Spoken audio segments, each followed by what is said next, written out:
Für die Fraktionslosen Jean-Marie Le Pen. Pour les non-inscrits, Monsieur Le Pen, 4 minutes. Monsieur le Président, vous voici investi pour 6 mois dans la fonction tournante et éphémère de président de l'Union européenne.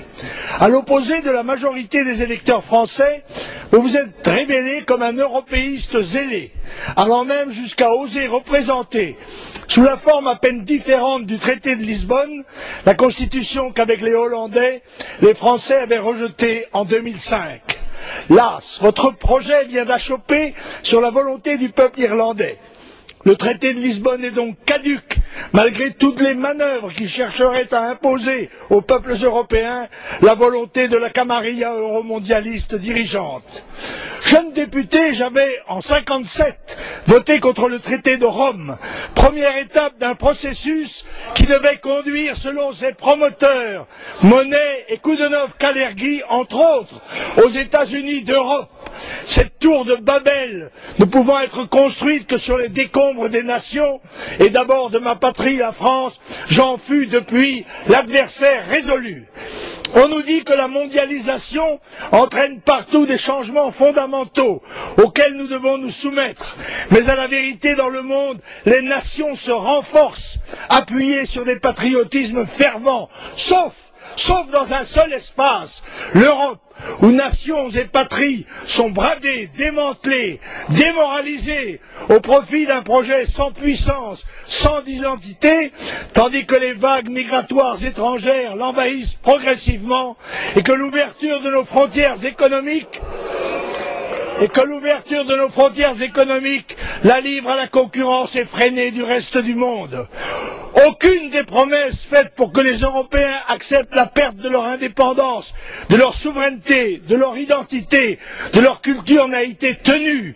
Ni la croissance, ni le plein emploi, ni la prospérité, ni la sécurité. Et c'est l'angoisse qui prévaut à l'orée de la crise systémique qui s'annonce, crise énergétique, alimentaire, financière. D'ici là, il est vrai, le manège médiatique continuera de tourner.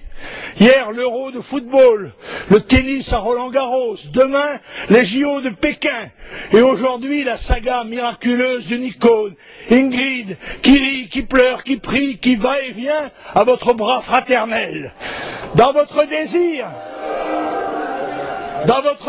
d'être le libertador, vous vous êtes fourvoyé dans la voie de la négociation avec les terroristes des FARC.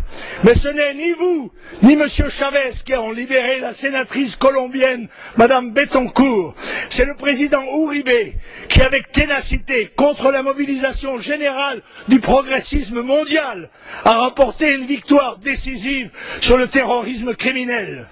Vous avez multiplié les démarches stériles et vous avez même été jusqu'à inviter les terroristes des FARC communistes repentis à vous venir bénéficier de l'asile en France, mais pour les protéger de qui? Du démocrate Uribe? Au point où vous en êtes, pourquoi pas les talibans, le Hezbollah ou les tigres tamouls? Vous êtes comme l'amphibène cher à Césaire. N'en doutez pas, Monsieur le Président, tout votre talent de metteur en scène médiatique ne suffira pas à conjurer les périls qui s'annoncent imminents et que vous devrez affronter avant la fin de l'année. Votre Europe est un vaisseau qui part à la dérive, battu des vents et des flots. Seule région du monde à avoir délibérément démantelé ses structures politiques et morales. Sans frontières, progressivement envahie par une immigration de masse qui n'en est qu'à ses débuts.